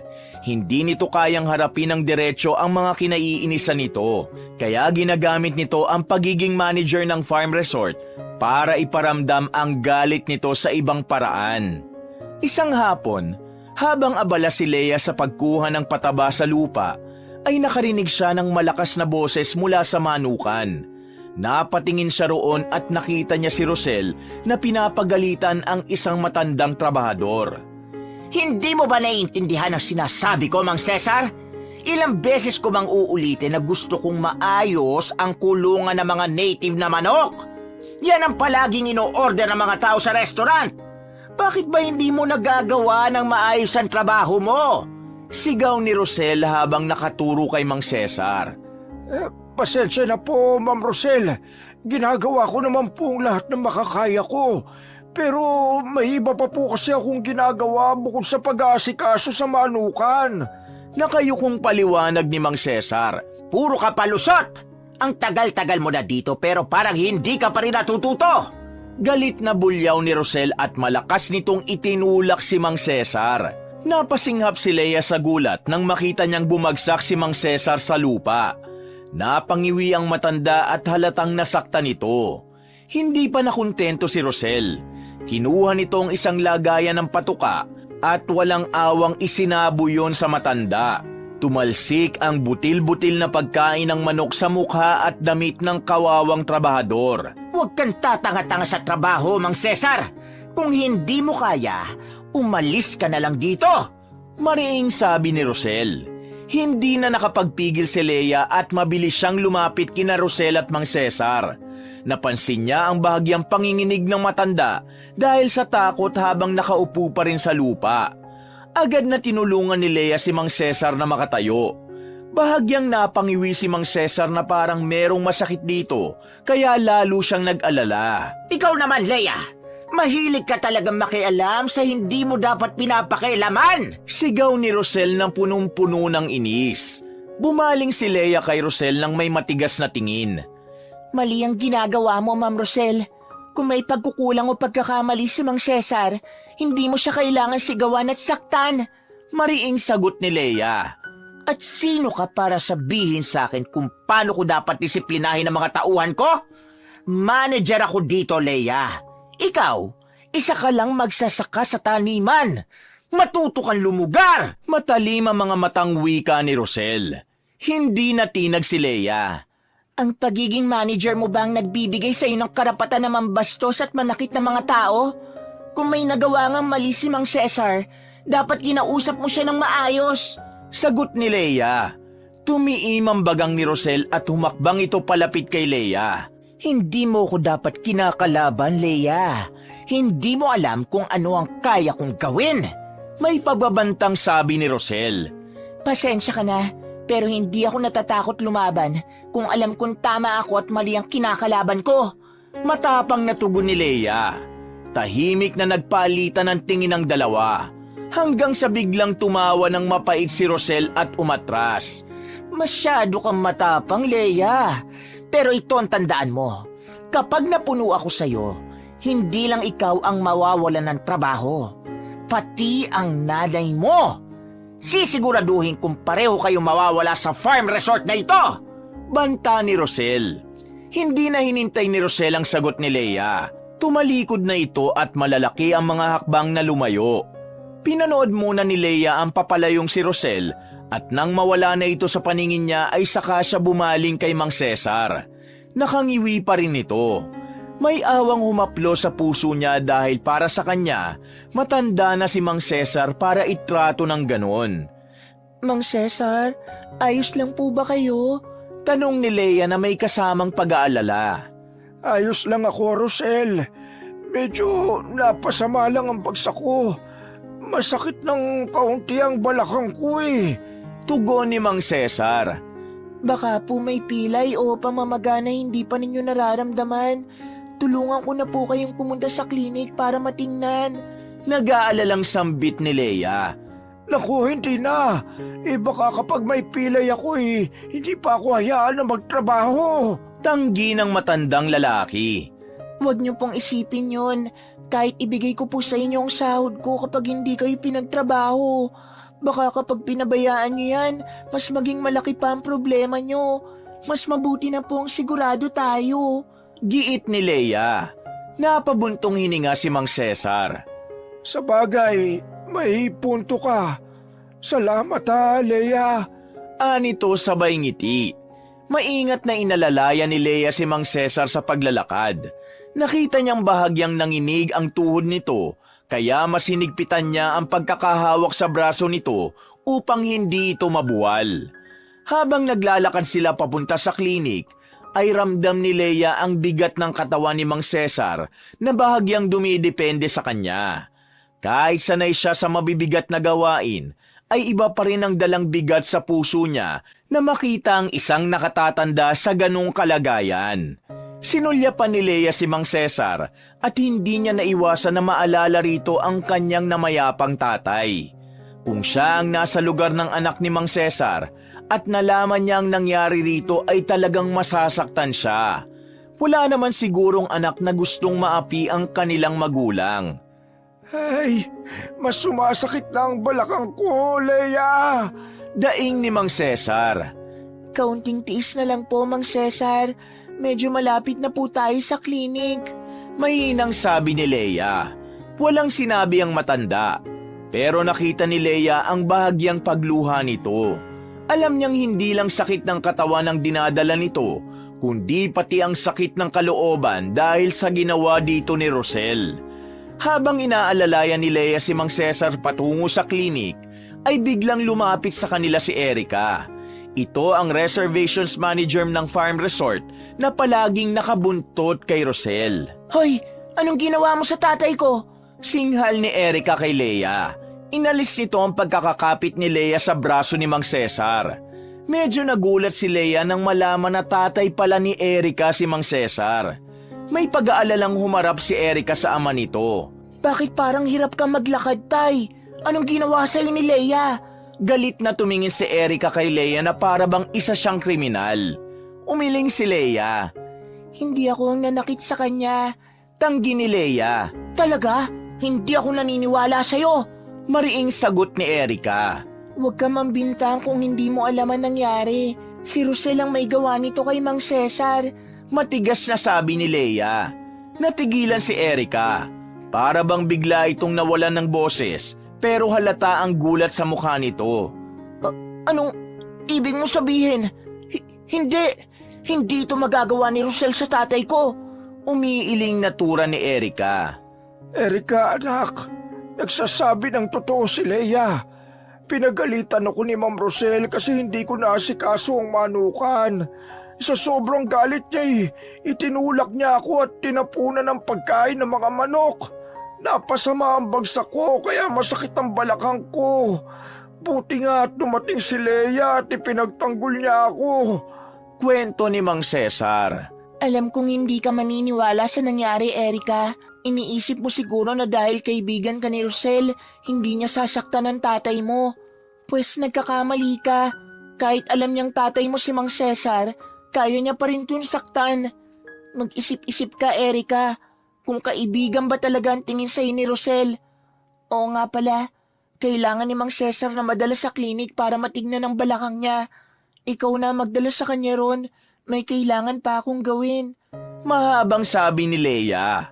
Matapos yun ay iniwanan na ni Leia sina Erica at Mang Cesar. Umasa siya na dahil sa mga sinabi niya ay matatauhan na si Erica sa pagsunod nito sa mga utos ni Rosel at kung tunay na kaibigan ba talaga ang tingin ni Rosel dito. Kinagabihan ay hindi mapakali si Leia habang nakaiga. Buong araw siyang nag-isip kung ano ang dapat niyang gawin kay Rosel at sa iba pang mga trabahador na malakas ang loob na hindi magtrabaho ng maayos dahil malakas ang kapit kay Rosel. Alam ni Leia na kung gugustuhin niya ay kaya niyang tanggalin na agad si Rosel at ang iba pang trabahador. Napabuntong hininga si Leia. Kung aalisin niya si Rosel ay siguradong magiging magulo ang lahat. Pero kung hahayaan niya ito magpatuloy sa pang-aabuso nito, ay mas marami pa itong maaargabyado. Kinabukasan ay maagang nagtungo si Leia sa taniman para magtrabaho. Nauna na roon ang nanay niya dahil ang tagal niya raw kasing maligo. Ngunit sa pagdating niya sa taniman, ay nagtaka siya sapagkat wala roon ang kanyang ina. Nang makita niya si Mang Doming na nakatayo sa isang tabi, ay nilapitan niya ito upang magtanong. Mang Doming, nakita niyo po ba si nanay? Tanong ni Leia na may bahagyang pag-aalala sa tinig. Kanina lang nakita kong tinawag siya ni Ma'am Rosel. Tugon ni Mang Doming. Natigilan si Leia. Bakit daw po? Saan po sila nagpunta? Tanong niya. Hindi ko alam, Leia. Basta nakita ko lang na nag-usap sila saglit tapos umalis na sila. Hindi ko na napansin kung saan sila nagtungo. Tura ng matandang lalaki. Biglang bumilis ang tibok ng puso ni Leia. May masamang kutob siyang nararamdaman. Hindi na siya nag-aksaya ng oras. Agad siyang umalis sa taniman upang hanapin ang kanyang ina. Halos malakad na ni Leia ang buong farm resort sa paghahanap sa kanyang ina. Kung saan-saan na siya nagpunta, ngunit hindi niya ito makita. Hanggang sa marinig niya ang tunog ng mga pala at mga boses ng mga nagtatrabaho malapit sa isang maputik na bahagi ng farm resort. Mabilis niyang tinungo ang lugar na yon at doon niya nakita ang kanyang inang pawis na pawis habang buhat ang isang sako ng graba. Sa gilid ay nakatayo si Rosel. Nakangiti ito at tila aliw na aliw habang pinapanood ang ginagawa ni Gloria. Nanlaki ang mga mata ni Leia at agad siyang lumapit sa kanyang ina. Nay, tama na yan. Bakit ka naman nagbubuhat ng graba? Ano bang tingin mo sa sarili mo? Ikaw na ang susunod na pinakamalakas na kargador ng Pilipinas? Pagpigil ni Leia sa kanyang ina. Biglang lumapit si Rosel sa kanila habang nakataas ang isang kilay. Anong ginagawa mo rito, Leia? Dapat nasa taniman ka. Nang aabala ka pa ng mga nagtatrabaho rito. Pasigaw na sabi ni Rosel. Bakit mo pinagtatrabaho ang nanay ko rito? Alam mong hindi ito parte ng trabaho namin. Mga magsasaka kami. Sa taniman kami at hindi dito. Matapang na sagot ni Leia. Napangisi si Rosel. Kulang ang mga magbubuhat ng graba kaya naisipan kong patulungin si Gloria dito. Mukha naman kaya niya. Nakita mo naman na kaya niyang buhatin ang isang sako ng graba. Ani Rosel sabay ngiti ng nakakaloko. Magsasaka kami at hindi kami trabahador sa construction. Hindi mo pwedeng basta-basta ipilit sa amin ang trabahong hindi naman namin sakop. Katwiran ni Leia. Nagkibit balikat si Rosel. Aba, Leia. Ang dami mo sinasabi. Kung ayaw nyo sa pamamalakad ko dito, bukas ang gate ng resort na ito at walang pumipigil sa inyo ng nanay mong umalis. Akala mo naman kawalan kayo rito? Mataray na tura ni Rosel. Lalong nag-alab ang galit ni Leia, ngunit hindi niya hinayaang lamunin siya ng kanyang galit. Alam niya na kahit anong sabihin niya ay hindi yun pakikinggan ni Rosel dahil sarili lang nito ang pinapaniwalaan nito. Huminga ng malalim si Leia at saka mahigpit na hinawakan ng braso ng kanyang ina. Halika, nanay. Bumalik na po tayo sa taniman. Madiin na sabi ni Leia. Hindi na niya pinansin si Rosel at hinila niya na ang kanyang ina palayo. Hindi siya lumingon ngunit ramdam niya ang matalim na tingin ni Rosel sa likuran nila. Tahimik na naglakad sina Leia at Gloria pabalik sa taniman. Hawak pa rin ni Leia ang braso ng kanyang ina at ramdam niya ang labis na pagod nito mula sa pagbubuhat ng graba. Nay, hindi mo dapat sinunod yung utos na yun ni Rosel. Matanda ka na para sa ganung trabaho. Hindi ka na kasing lakas gaya ng dati. Ani Leia habang may bahid ng inis sa boses. Napabuntong hininga si Gloria. Hindi ba't nagpapanggap tayong trabahador lang dito? Manager si Rosel. Sinunod ko lang siya para hindi siya maghinala. May nahong tugon ni Gloria. Alam niyo namang galit siya sa akin eh. Hindi niyo po ba naisip na kaya niya kayo pinagtatrabaho ng ganon ay para lang makaganti sa akin? Sobra na talaga ang Rosel na yon. Gigil na wika ni Leia. Huminto si Gloria sa paglalakad at hinawakan ang kamay ni Leia. Leia anak, huwag ka na lang kasing sumagot sa kanya. Hayaan mo na lang siya. Anito. Sorry, Nay. Pero hindi ko kaya manahimik na lang lalo na't ako mismo nakakakita ng mga ginagawa niyang pang-aabuso sa ibang nagtatrabaho rito porket manager siya. Napupuno na po talaga ako sa kanya. Kulang na lang ay magpapadyak si Leia sa sobrang inis. Anong balak mong gawin? Tanong ni Gloria. Oras na para makilala niya kung sino talaga tayo. Kailangan ng putulan ng sungay si Rosel dahil tinatalo niya na si Satanas. Sagot ni Leia habang nakatingin sa malayo. Ibig mong sabihin, magpapakilala na tayo ang tunay na may-ari ng farm resort na ito? Tanong ng nanay niya. Tumango si Leia. Oo, Nay. Pero may tamang oras para gawin natin yan. At alam ko na kung kailan natin yan gagawin. Isang makahulugang ngiti ang sumilay sa labi ni Leia habang naglalaro ang isang ideya sa kanyang utak. Isang umaga, tinipon ni Rosel ang lahat ng trabahador sa farm resort para sa isang mahalagang pagpupulong. Sinabi nito na sa darating na Sabado ng gabi ay gaganapin ang class reunion nito kasama ang mga dating kaklase nito sa high school. Dahil doon, ay inatasan ni Rosel ang lahat na magsimula ng maglinis at ayusin ang buong resort upang matiyak na magiging maayos at kaaya-aya ang lugar para sa mga bisita. Dahil sa biglaang pag-anunsyo na yun ni Rosel, ay naging abala ang lahat ng trabahador at staff ng farm resort. Kanya-kanyang gawain ang kanilang inasikaso. May nagwalis sa paligid, may nagayos ng mga mesa at upuan, at may naglinis ng mga silid para sa mga bisitang maaaring manatili doon. Ang iba naman ay inatasang tiyakin na malinis at maayos ang swimming pool at iba pang pasilidad ng resort. Kasama sina Leia at Gloria sa mga abalang nagtatrabaho. Hindi man nila gusto ang pamamalakad ni Rosel, wala silang nagawa kundi sumunod upang hindi na magkaroon pa ng gulo. 2 araw na lang bago sumapit ang class reunion, kaya lahat ay nagmamadaling tapusin ang kani-kanilang gawain. Halos walang pahinga mga trabahador sa dami ng kailangang gawin, lalo na at mahigpit ang pagbabantay ni Rosel upang matiyak nitong magiging perpekto ang lahat. Isang tanghali, habang nagpapahinga sina Leia at Gloria sa ilalim ng isang puno, ay napansin ni Leia ang lungkot sa mukha ng ilang kasamahan nilang trabahador. Doon niya ibinunyag sa kanyang ina ang kanyang natuklasan kani-kanina lang. Nay, nalaman ko na delay pa lang sahod ng ibang trabahador. Sa tingin ko, ginagamit ni Rosel ang perang dapat ay sweldo ng mga trabahador para sa class reunion niya. Imbis na mapunta sa mga nagtatrabaho, ginagastos lang niya para sa sarili niyang kasiyahan. Seryosong sabi ni Leia.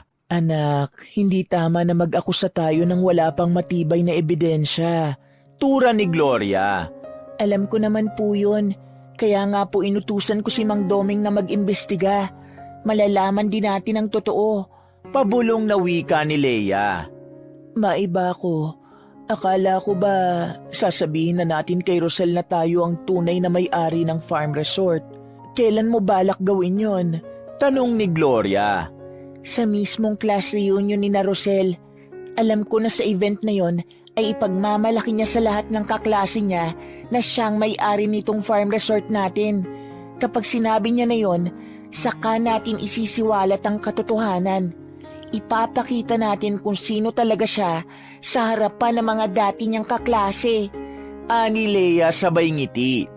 Nag-aalangang tumingin si Gloria kay Leia. Hindi kaya masyadong masama ang gagawin natin? Paniguradong mapapahiya siya kapag ginawa natin yun. Ani Gloria. Iyon naman po talaga ang goal natin, ang mapahiya siya. Nay, mas masama ang mga ginawa niya sa loob ng maraming taon bilang manager dito. Hindi lang ito paghihiganti natin, kundi paghihiganti na rin para sa mga trabahador na inabuso at minaltrato niya. Matapang na saad ni Leia. Ewan ko, pero parang hindi maganda ang pakiramdam ko sa binabalak mo, anak. Mahinang sabi ni Gloria habang napapailing. Isang hapon ng Sabado, sa loob ng malaking function hall, ay abala ang lahat sa huling paghahanda para sa class reunion ni na Rosel. Pawisan at pagod na ang mga trabahador, ngunit hindi pa rin sila makapagpahinga dahil panay ang sigaw ni Rosel. Hoy! Ayusin niyo ang mga lamesa! Ano bang gusto niyo? Ako pa ang gumawa niyan? Ang tatamad niyo! At bakit ganyan ang pagkaka-arrange ng mga upuan? Ulitin niyo yan! Malakas na sigaw ni Rosel. Kahit si Leia ay hindi rin nakaligtas sa mga utos ni Rosel. Panay ang reklamo nito sa kanya kahit wala siyang ginagawang mali. Pero nagtimpi na lamang siya. Habang abala sila sa pag-aayos at pagpapaganda sa function hall, ay napansin ni Leia si Rosel na may kausap sa cellphone. Halata sa mukha nito ang pagkabahala. Maya-maya lang ay bigla itong nagmamadaling umalis. Hindi alam ni Leia kung bakit pero tila may bumulong sa kanya na kailangan niyang sundan si Rosel. May kakaibang kaba siyang naramdaman, ngunit hindi niya maipaliwanag kung bakit. Aalis na sana si Leia para sundan si Rosel nang biglang hinawakan siya ng kanyang ina sa braso. Saan ka pupunta? Tanong ni Gloria habang nakakunot ang noo. Gagamit lang po ako ng CR. Babalik din po ako agad. Pagsisinungaling ni Leia. Tiningnan siya ng kanyang ina ng matagal na para bang alam nitong nagsisinungaling siya. Kaya bago pa ito makapagtanong ulit, ay mabilis na siyang umalis upang sundan si Rosel. Maingat na sinundan ni Leia si Rosel. Siniguro niya na hindi siya mapapansin nito. Nakita niyang naglakad ito patungo sa entrance ng farm resort, kung saan may isang may edad na babae ang naghihintay kay Rosel. Agad na nagtago si Leia sa likod ng makapal na halaman malapit sa dalawa upang mapakinggan niya kung ano ang pag-uusapan ng mga yun. Kumusta ka, Mama? Tanong ni Rosel sa babaeng kaharap nito habang marahan niyang nilapitan ng babae. Wala ako rito para makipagkamustahan, Rosel. 2 linggo ka nang hindi nagpapadala ng pera. Galit na sabi ng babae na napag-alaman ni Leia na nanay pala ni Rosel. Mama, alam mo namang ginagawa kong lahat para makapagbigay. Kaya lang ang dami ko lang kasing binabayaran na utang ngayon. Naiiyak na sagot ni Rosel. Pwes, hindi sapat yung ginagawa mo. Ano gusto mo mangyari? Ang mamatay sa gutom ang mga kapatid mo? Lahat ng anak na makakilala ko, nakakatulong ng maayos sa pamilya nila. Pero ikaw, wala kang kwentang anak.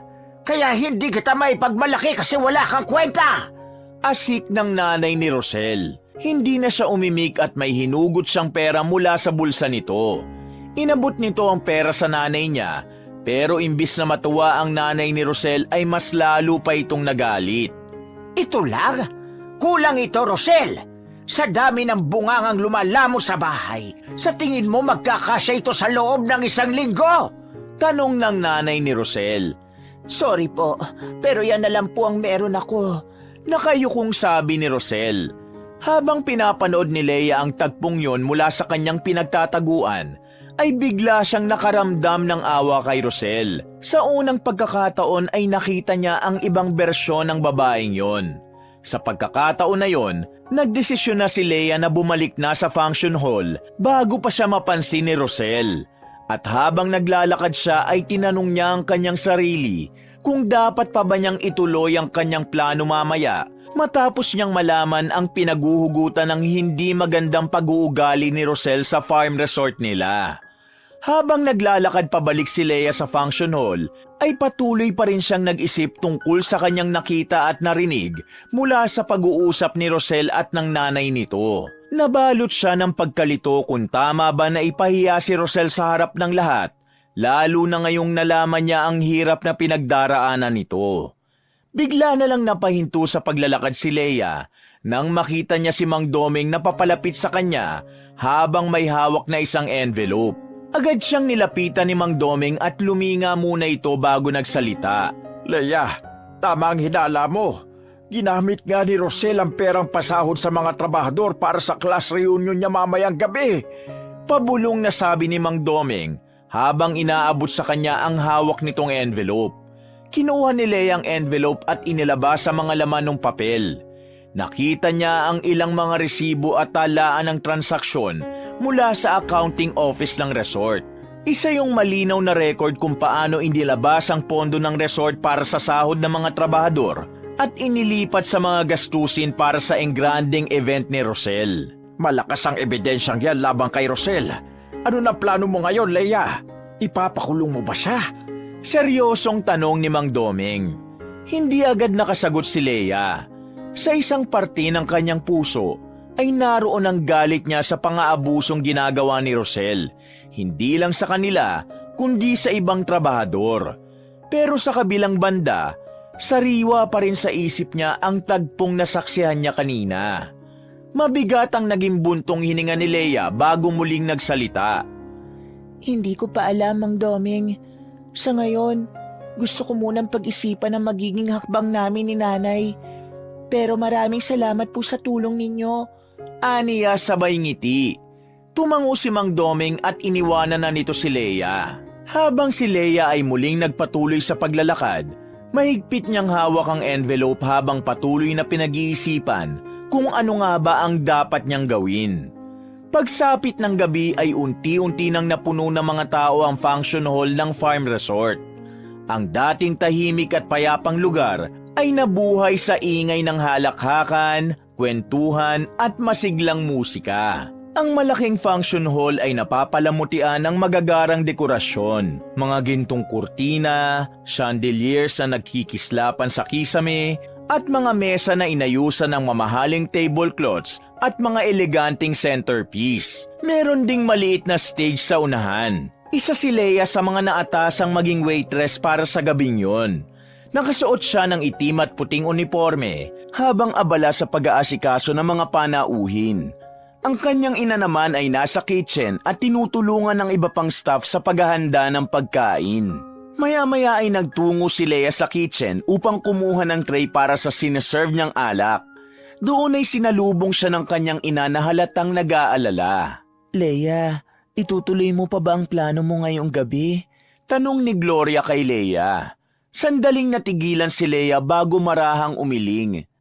Hindi ko na po itutuloy. Tugon niya. Ha? Bakit? Akala ko ba gusto mong ipahiya si Rosel sa harap ng mga dati niyang kaklase? Ang nagtatakang tanong ni Gloria. Napabuntong hininga si Leia. Kasi po, alam ko na kung bakit siya ganon. Nakita ko siyang kausap ang nanay niya kanina. Doon ko naunawaan kung bakit gusto niyang mataas siya sa lahat at bakit gusto niyang magpasikat sa mga dati niyang kaklase. Ang hula ko po kasi, hindi niya naranasan ang pagmamahal ng sarili niyang ina. Gusto niyang patunayan ng sarili niya pero kahit anong gawin niya, kulang pa rin para sa pamilya niya. Kaya siguro sa ibang tao niya binubuhos ang galit at frustrations niya. Mahabang paliwanag ni Leia. Tinitigan siya ng kanyang ina bago tumango. Mabuti na lang at nagbago ang isip mo, anak. Totoong mali ang ginagawa ni Rosel.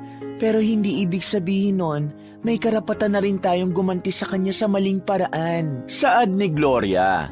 Pero Nay, papaalisin ko pa rin po siya rito sa resort natin, kasama ang iba pang trabahador na hindi maayos magtrabaho dito. Gusto ko pong magkaroon dito ng pagbabago para sa mga staff at trabahador na nagtatrabaho ng maayos at patas. Tura ni Leia.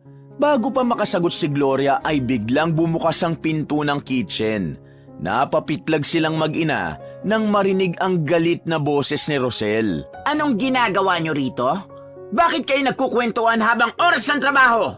Galit na sigaw ni Rosel. Nagmadali silang bumalik sa kanilang gawain. Habang inaayos ni Lea ang tray ng inumin, ay lihim niyang tiningnan si Rosel. Sa kabila ng malupit nitong pananalita, ay may nakita siyang bakas ng pagod sa mukha nito. Ngayong alam na niya ang kwento ni Rosel, kahit paano'y nagbago na rin ang tingin niya rito. Ngunit kahit pa nauunawaan niya ito, ay hindi yun nangangahulugan na pababayaan niyang manatili ito sa kanilang farm resort. Sa gitna ng kasiyahan ay naging abala si Lea sa pagsaserve ng alak sa mga panauhin. Bumalot ang halakhakan at ingay ng musika sa buong function hall. Sa kabila ng kasiglahan ng gabi, ay unti-unti nang nakaramdam ng pagod si Lea, ngunit patuloy pa rin siyang kumikilos ng mabilis upang pagsilbihan ng mga bisita. Habang naglalakad si Lea dala ang tray ng mga baso ng alak, ay napansin niya si Eric ang nakaupo sa isang sulok. Mag-isa itong umiinom at halatang lasing na dahil labis na ang pamumula ng buong mukha nito. Nang makita siya ni Erica, ay kumaway ito at sumenyas na lumapit siya. Agad namang lumapit si Lea kay Erica. Agad na kumuha si Erica ng isang baso ng alak mula sa tray at walang pag-aalinlangang ininom yon ng isang lagukan. Napakunot noo si Lea.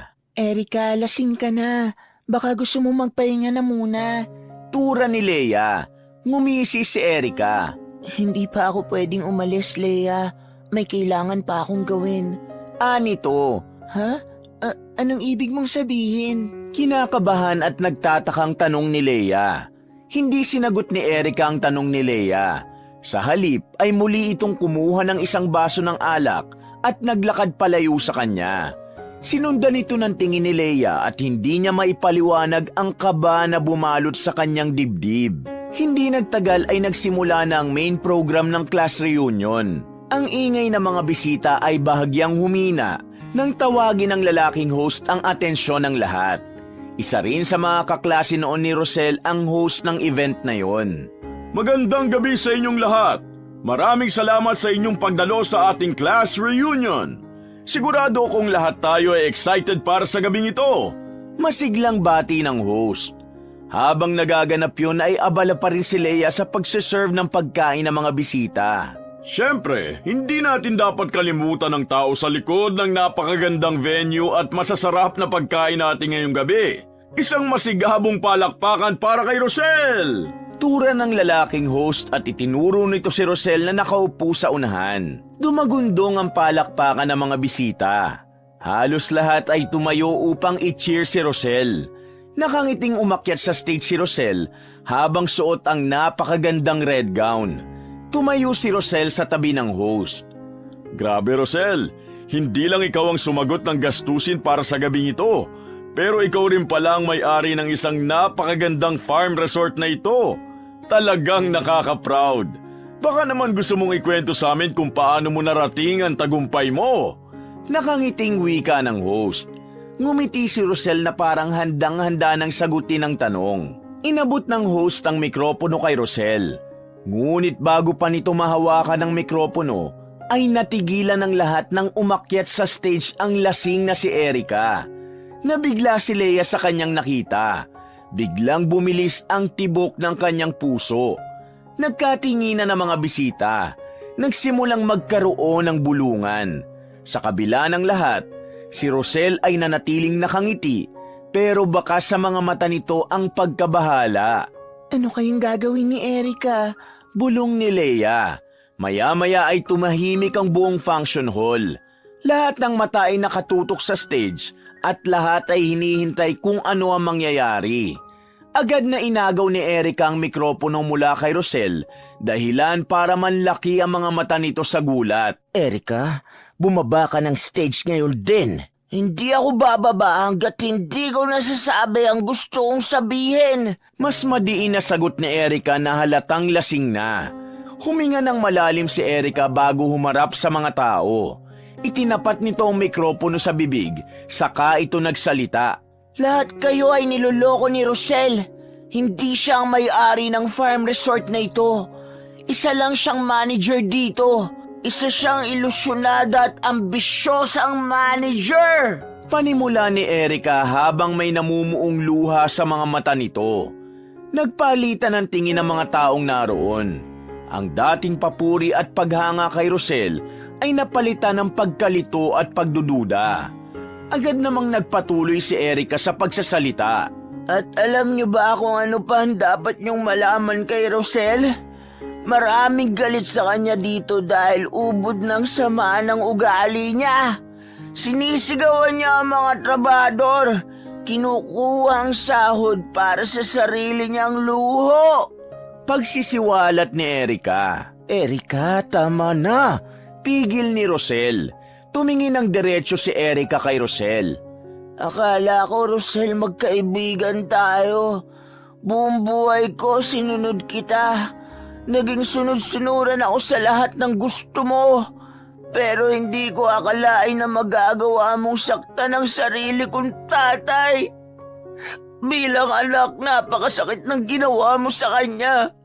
Kaya sinabi ko sa sarili ko na gagamitin ko ang gabing ito para gumanti sa'yo at ipahiya ka. Sa pagkakataon na yon ay hindi na napigilan ni Erika ang pagpatak ng mga luha nito. Samantala, kitang-kita ng lahat ang panginginig ni Rosel.